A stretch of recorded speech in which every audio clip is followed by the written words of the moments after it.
Hi friends, welcome back to our channel. ఈ రోజు ఈ వీడియోలో 2016 లో ఇంగ్లీష్ లాంగ్వేజ్ లో రిలీజ్ అయిన ఒక హారర్ మిస్టరీ మూవీని చూద్దాం. ఆ మూవీ పేరే the autopsy of Jane Doe. Autopsy అంటే మీకు తెలుసు కదా, శవ పరీక్ష.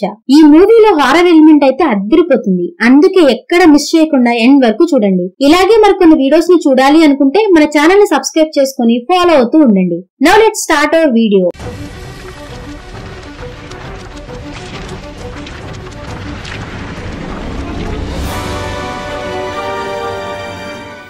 మూవీ స్టార్ట్ అవగానే ఒక క్రైమ్ సీన్ ని చూపిస్తారు. ఆ క్రైమ్ సీన్ లో కుటుంబం మొత్తం చనిపోయి ఉంటుంది. అక్కడ ఉన్న ఇన్వెస్టిగేషన్ ఆఫీసర్ ఆ ప్లేస్ మొత్తాన్ని పరిశీలిస్తూ ఉంటాడు. సరిగ్గా అప్పుడే ఆ ఇంటి బేస్మెంట్ లో ఒక శవం కనిపిస్తుంది. నిజానికి ఆ శవం ఒక అమ్మాయిది. భూమి లోపల గుంటలో ఆ అమ్మాయి శవం బట్టలు లేకుండా దొరుకుతుంది. ఆ తర్వాత ఇన్వెస్టిగేషన్ చేయగా బయట వాళ్ళెవ్వరూ ఇంట్లోకి రాలేదని అక్కడున్న లేడీ ఆఫీసర్ చెప్తుంది. అంటే దాని అర్థం ఇంట్లో ఉన్న వాళ్లే బయటకు రావాలని చాలా ప్రయత్నించారని తెలుస్తుంది. ఆ అమ్మాయి శవం గురించి క్లూ ఏమీ దొరకకపోవడంతో ఆ ఆఫీసర్ ఆ అమ్మాయి శవానికి జేన్ డో అని పేరు పెడతాడు. అలాసిన్ తర్వాతకి షిఫ్ట్ అవ్వగా ఇద్దరు వ్యక్తులు ఒక శవానికి పోస్ట్ మార్టం చేస్తూ కనిపిస్తారు. నిజానికి వాళ్ళిద్దరు తండ్రి కొడుకులు. తండ్రి పేరు టామీ, ఇంకా కొడుకు పేరు ఆస్ట్రిన్. అలా వాళ్ళ కుటుంబం మొత్తం కలిసి చాలా కాలం నుంచి అటాప్సీ పని చేస్తూనే ఉంటారు. అందుకే వాళ్ళిద్దరూ కలిసి వాళ్ళ ఇంట్లోనే బేస్మెంట్ లో ఒక అటాప్సీ రూమ్ ని కూడా క్రియేట్ చేసుకుని ఉంటారు. ఆస్ట్రిన్ కి పని కొంచెం కొత్తే, అందువల్లే వాళ్ళ నాన్న తనకి ఆ పనిని నేర్పిస్తూ ఉంటాడు. అలా వీళ్ళిద్దరూ వాళ్ళ పని చేసుకుంటూ ఉన్న సమయంలో ఆస్ట్రిన్ గర్ల్ ఫ్రెండ్ అయినటువంటి ఏమా అక్కడికి వస్తుంది. ఏమా ఇంకా ఆస్ట్రిన్ మూవీకి వెళ్దామని ప్లాన్ చేసుకుని ఉంటారు. అందుకే ఆస్ట్రిన్ ని పికప్ చేసుకోవడానికి తను అక్కడికి వస్తుంది. నిజానికి ఏమో వాళ్ళ ఇంటికి రావడం మొదటిసారి అవ్వడంతో తను ఇల్లు మొత్తం చూస్తూ అటాప్సీ రూమ్ వరకు వచ్చేస్తుంది. ఏమో ఒక శవాన్ని చూడాలని చాలా క్యూరియాసిటీతో ఉండడంతో ఆస్ట్రిన్ తనని తీసుకుని వెళ్లి ఒక శవాన్ని చూపిస్తాడు. అక్కడ ఉన్న శవం కాళ్ళకి ఒక చిన్న గంటను కట్టి ఉంటారు. దాన్ని నోటీస్ చేసిన ఏమా టామీని చూసి ఇదేంటి అని అడుగుతుంది. అప్పుడు టామీ తనని చూసి పాతకాలంలో మనుషులకి అర్థమయ్యేది కాదు, అలా పడి ఉన్న మనుషులు చనిపోయారా లేదా కోమాలో ఉన్నారా అని. నిజానికి మనిషి బ్రతికి ఉంటే వాళ్ళు కదిలినప్పుడు ఆ గంట శబ్దం వినిపిస్తుంది కదా, అందుకే ఆ గంటను వాళ్ళ కాళ్ళకు కట్టి తెలుసుకునేవారు. అప్పటి నుంచి ఇది ఒక ఆచారం అయిపోయింది. నేను పాతకాలం మనిషినే కదా, అందుకే నేను దీన్ని ఇప్పటికి కూడా ఆచరిస్తున్నాను అని చెప్తాడు. అలా వీళ్ళ పని అయిపోయాక ఆస్ట్రిన్ ఇంకా ఏమా కలిసి లిఫ్ట్ వరకు వెళ్తారు. సరిగ్గా అప్పుడే షరీఫ్ అనే పోలీస్ ఆఫీసర్ ఒక శవాన్ని తీసుకుని వస్తాడు. ఆ శవం మరెవరిదో కాదు, జేన్ డోదే. అలా వాళ్ళని చూసిన ఆస్ట్రిన్ ఏమాతో నేను డాడ్ కి హెల్ప్ చేయాలి, నువ్వు కొన్ని గంటల తర్వాత రా అని చెప్తాడు. ఆ తర్వాత ఆఫీసర్ షరీఫ్ ఆస్ట్రిన్ ని చూసి నాకు జేన్ డో అటాప్సీ రిపోర్ట్ ఎలాగైనా నాకు రేపు ఉదయం కల్లా కావాలి, ఎందుకంటే ఏదైతే క్రైమ్ సీన్ లో జరిగిందో అది చాలా చర్చనీయాంశంగా మారింది. జేన్ డో శవానికి అక్కడ ఉన్న క్రైమ్ సీన్ కి అస్సలు మ్యాచ్ అవ్వట్లేదు అని షరీఫ్ వీళ్లతో చెప్తాడు. దాంతో ఆస్ట్రిన్ ఇంకా టామీ కలిసి జేన్ డో అటాప్సీని మొదలు పెడతారు. నిజానికి ఆ శవం మీద ఎక్కడా కూడా ఒక్క గాయం కూడా కనిపించదు.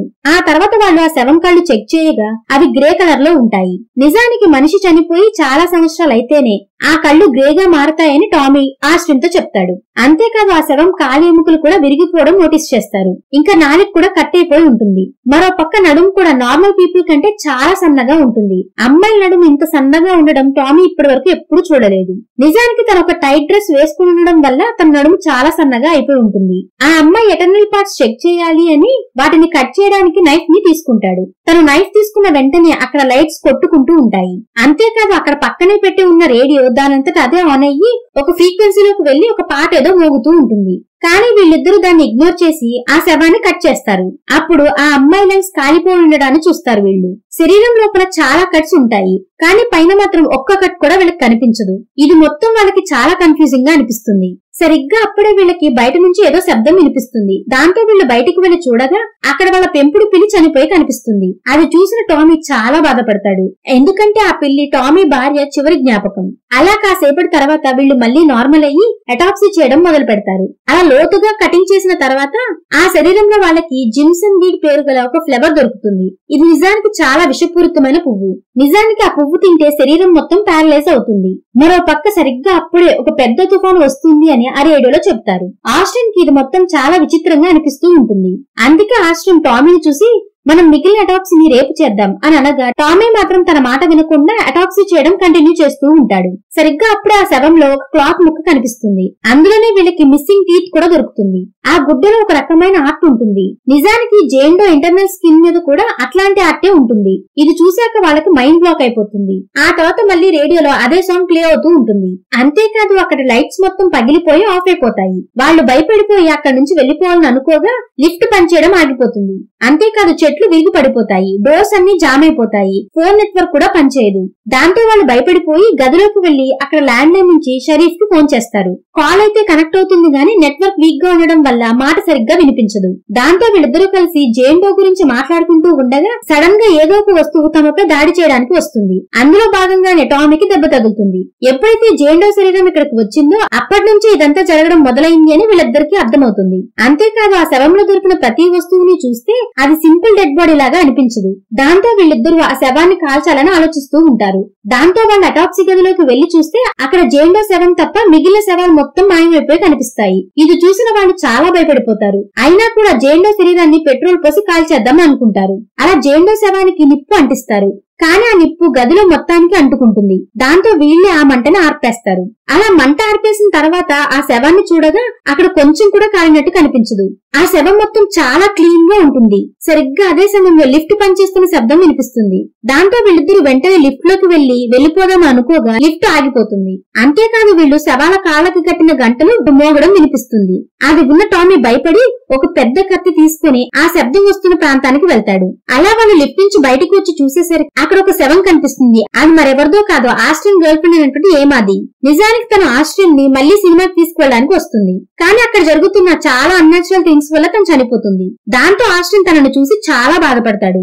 అప్పుడు టామీ ఆస్ట్రియన్ ని తీసుకుని మళ్లీ లిఫ్ట్ లోకి వెళ్తాడు. కానీ లిఫ్ట్ మళ్లీ ఆగిపోతుంది. నిజానికి జాన్ డే శవాన్ని మనం కట్ చేసి చాలా తప్పు చేశాం అని టానీ అంటూ ఉంటాడు. తను ఒక నార్మల్ అమ్మాయి అయితే కాదు, తను ఎలా చనిపోయిందో మనం తెలుసుకుంటే తను ఇది మొత్తం ఎందుకు చేస్తుందో మనకు అర్థమవుతుంది అని వాళ్ళు ఆలోచిస్తూ ఉంటారు. అలా వాళ్ళిద్దరూ కలిసి అటాప్సీ రూమ్ దగ్గరికి చేరుకుంటారు. అలా బయటకు వెళ్లగానే వాళ్ళు ఒక పొగను చూస్తారు. ఆ పొగలో నుంచి మళ్లీ ఏదో ఒక వస్తువు వాళ్ళ మీద దాడి చేస్తుంది. కానీ ఆస్ట్రియన్ టామీని ఎలాగైనా కాపాడి అటాప్సీ రూమ్ దగ్గరికి తీసుకుని వస్తారు. వాళ్ళు అటాప్సీ రూమ్ లోకి వెళ్లి ఆ శవం బ్రెయిన్ ని చెక్ చేయగా అది మొత్తం నార్మల్ గా ఉంటుంది. బ్రెయిన్ టిష్యూస్ ని చెక్ చేస్తే సెల్స్ అన్ని కూడా పనిచేస్తూ ఉంటాయి. నిజానికి మనిషి చనిపోయాక బ్రెయిన్ సెల్స్ అన్ని డెడ్ అయిపోతాయి కదా. సరిగ్గా అప్పుడే వీళ్ళకి అర్థమయ్యే విషయం ఏంటంటే జేన్ డో ఇప్పటికి కూడా బ్రతికే ఉంది అని. అలా తనను మొత్తం కట్ చేసిన తర్వాత కూడా ఏదో ఒక ఎనర్జీ తనను బ్రతికించింది. ఈ విధంగా జేన్ డో రహస్యం బయటపడుతుంది. అంతేకాదు జేన్ డో లోపల దొరికిన క్లాత్ లో లివిటికస్ 2027 1963 17th century north east new England అని రాసి ఉంటుంది. అప్పుడు టామీ ఆ ఇయర్ రిలేటెడ్ ఒక పుస్తకాన్ని చదువుతాడు. 1693 లో సైలం వించెన్స్ ట్రైల్స్ చేస్తూ ఉంటారు. అందులో అమ్మాయిలను విచ్లుగా గుర్తించి వాళ్లకు చాలా పెద్ద శిక్ష వేసేవాళ్లు. వాళ్ళ అమ్మాయిలను చాలా టార్చర్ చేసేవాళ్లు. అందులో భాగంగానే చాలా మంది ఇన్నోసెంట్ అమ్మాయిలను కూడా చంపేశారు. అప్పుడే ఆస్ట్రియన్ ఇంకా టామీకి అర్థమయ్యే విషయం ఏంటంటే జేన్ డో ఇప్పుడు కాదు 17th సెంచురీలో చనిపోయింది అని. సైలెంట్ విచ్ ట్రైల్స్ విచువల్ పర్ఫార్మ్ చేసిన వాళ్ళు చాలా తప్పుడు మనుషులు. వాళ్ళు చేసిన పని వల్లే జేన్ డో ఇప్పుడు ఒక విచ్ లాగా తయారైంది. అందుకే తను ఇప్పటికీ బ్రతికే ఉంది. తనకు అప్పుడు జరిగిన అన్యాయానికి తను ఇప్పుడు కూడా పగ తీర్చుకుంటూ ఉంటుంది. మరో పక్క వీళ్ళు జేన్ డో శరీరంపై ఏదైతే పోస్ట్ మార్టం చేస్తున్నారో అదంతా తనకి స్పర్శ ద్వారా తెలుస్తుంది అని వీళ్ళకి అర్థమవుతుంది. జేన్ డో కూడా వీళ్ళిద్దరికి అదే ఫీలింగ్ ని కలిగిస్తుంది. నిజానికి జేన్ డోతో ఎవరైతే తప్పుగా ప్రవర్తిస్తారో తను కూడా వాళ్ళతో అలాగే బిహేవ్ చేసి చంపేస్తూ ఉంటుంది. అందుకే టామీని కూడా కొంచెం కొంచెంగా దాడి చేసి చంపేయాలని అనుకుంటుంది. వాళ్ళిద్దరినీ జేన్ డో ఎలాగో వదిలిపెట్టదు అని అర్థం చేసుకున్న టామీ వెంటనే జేన్ డో చెవి దగ్గరకు వెళ్లి నన్ను నువ్వు చంపాలనుకుంటే చంపే, కానీ నా కొడుకుని వదిలిపెట్టు అని చెప్తాడు. తన ప్రాణాలు ప్రమాదంలో పెట్టి మరి ఆస్ట్రియన్ కాపాడాలని తను అనుకుంటాడు. సరిగ్గా అదే సమయంలో టామీ కాలుకున్న ఎముకలు కూడా జాన్ డేకి విరిగినట్లుగానే విరిగిపోతాయి. అంతేకాదు లోపల బాడీ ఆర్గన్స్ కూడా మొత్తం పాడైపోతాయి. కానీ మరో పక్క విచిత్రంగా జేన్ డో శరీరం మొత్తం రిపేర్ అయిపోవడం మొదలవుతుంది. తన శవంలో ఎక్కడెక్కడైతే కట్ చేశారో అవన్నీ వాటంతటా అవే నార్మల్ గా అయిపోతూ ఉంటాయి. జేన్ డో శవం మొత్తం నార్మల్ గా అయిపోతుంది. తనకు ఏమీ కాలేదన్నట్లుగానే తయారవుతుంది. కానీ ఇక్కడ టామీ సిచ్యువేషన్ అయితే చాలా దారుణంగా తయారవుతుంది. దాంతో టామీ తన కొడుకును చూసి నన్ను చంపే అని చెప్తాడు. అదంతా చూస్తున్న ఆస్ట్రియన్ తన గుండెని రాయి చేసుకుని తన తండ్రిని చంపేస్తాడు. ఎందుకంటే తన తండ్రి ఇలా పెయిన్ ని భరించడం తను చూడలేకపోతాడు. అలా వాళ్ళ నాన్న నొప్పిని చూసి తను చాలా బాధపడతాడు. ఎందుకంటే తమ చేతులతోనే తండ్రిని చంపడం అనేది చిన్న విషయం కాదు కదా. అలా టామీ చనిపోవడంతో అక్కడ సిచ్యువేషన్ మొత్తం నార్మల్ అవుతుంది. సరిగ్గా అప్పుడే ఆస్ట్రియన్ కి ఆఫీసర్ షరీఫ్ వాయిస్ వినిపిస్తుంది. దాంతో తన డోర్ దగ్గరికి వెళ్లి డోర్ ఓపెన్ చేయడానికి ప్రయత్నిస్తాడు.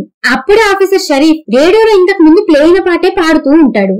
అప్పుడే ఆస్ట్రియన్ కి అర్థమయ్యే విషయం ఏంటంటే ఇదంతా నిజం కాదు అని. అంతేకాదు సడన్ గా ఉండగా టామీ శవం లేచి తన ముందుకు వస్తుంది. అది చూసిన ఆస్టిన్ భయపడిపోయి వెంటనే స్టెప్స్ మీద నుంచి కాలు స్లిప్ అవడంతో తన కిందకి పడి అక్కడికక్కడే చనిపోతాడు. దాంతో ఆ తర్వాత రోజు అక్కడికి పోలీసులు ఇన్వెస్టిగేషన్ చేయడానికి వస్తారు. అప్పుడు ఆఫీసర్ షరీఫ్ కి సినిమా మొదట్లో చూసిన క్రైమ్ సీన్ గుర్తుకు వస్తుంది. నిజానికి ఇక్కడ జేండో శరీరం చాలా సేఫ్ గా క్లీన్ గా ఉంటుంది. అసలు తన శవాన్ని ఎవ్వరూ ఏమీ చేయలేదు అన్నట్లుగానే ఉంటుంది. అదంతా చూశాక ఆఫీసర్ షరీఫ్ కి అర్థమయ్యే విషయం ఏంటంటే ఈ శవంలోనే ఏదో ప్రాబ్లం ఉంది అని. అప్పుడు ఆఫీసర్ షరీఫ్ జేండో శరీరాన్ని ఊరి నుంచి దూరంగా తీసుకువెళ్లమని మరో ఆఫీసర్ కి చెప్తాడు. దాంతో ఒక వ్యక్తి జేండో శరీరాన్ని కార్ లో తీసుకుని వెళ్తూ ఉంటాడు. సరిగ్గా అప్పుడే ఆ కార్ లో ఉన్న రేడియోలో ఇంతకు ముందు వినిపించిన అదే పాట దానంతటా అదే ఆన్ అయి ప్లే అవుతూ ఉంటుంది. అంతేకాదు జేండో ఫింగర్స్ కూడా కదులుతూ ఉంటాయి. నిజానికి జేండో ఇప్పుడు దెయ్యంలాగా తయారయ్యి తనతో ఎవరైతే తప్పుగా ప్రవర్తిస్తారో వాళ్ళ మీద రివెంజ్ తీర్చుకుంటూ ఉంటుంది. అంతేకాదు తన శరీరం మీద ఒక్క గాయం కూడా ఎందుకు లేదంటే తను ఎవరినైతే చంపుతుందో వాళ్ళ శరీరాన్ని ఉపయోగించుకుని తన శరీరాన్ని హీల్ చేసుకుంటూ ఉంటుంది. ఇలా తన ఆ ప్రాసెస్ చేస్తూనే ఉంటుంది. అందుకే తను చనిపోయి ఇన్ని సంవత్సరాలు అయినా కూడా తన శరీరం చాలా ఫ్రెష్ గా ఉంటుంది. సరిగ్గా ఇక్కడితో ఈ మూవీ ఎండ్ అవుతుంది. నిజానికి 1692 నుంచి 93 మధ్యలో సైలం విచెస్ ట్రయల్స్ జరిగాయి. అందులో చాలా మంది అమ్మాయిలను చాలా టార్చర్ చేసి చంపేశారు. అదంతా చేసిన తర్వాతే వాళ్ళకి అర్థమయ్యే విషయం ఏంటంటే అమ్మాయిలందరూ చాలా ఇన్నోసెంట్ అని. కాకపోతే ఆ ట్రయల్స్ లోనే జేండో కూడా చనిపోతుంది. అలా తను చనిపోయిన తర్వాతే తన రివెంజ్ కోసమని ఇప్పుడు తను చాలా స్ట్రాంగ్ గా తయారవుతుంది. అందువల్లే తను చనిపోయి ఉండి కూడా ఇప్పటికీ తను బ్రతికే ఉండి తనతో తప్పుగా బిహేవ్ చేసిన వాళ్ళ మీద రివెంజ్ తీర్చుకుంటూ ఉంటుంది. ఈ మూవీ మీకు ఎలా అనిపించిందో కామెంట్ చేసి చెప్తారు కదా. మీరు చేసే కామెంట్స్, లైక్స్ ఇంకా సబ్స్క్రిప్షన్స్ మాకు నెక్స్ట్ వీడియో చేయడానికి ఎంతో ఎంకరేజ్మెంట్ ని ఇస్తాయి. ఈ వీడియో కనుక మీకు నచ్చినట్లయితే మీ ఫ్రెండ్స్ అండ్ ఫ్యామిలీతో కూడా షేర్ చేసుకుని తప్పకుండా సపోర్ట్ చేస్తూ ఉండండి. ఈ మూవీ నెట్ఫ్లిక్స్ ఇంకా ప్రైమ్ వీడియోలో స్ట్రీమ్ అవుతూ ఉంది. Thank you everyone for watching.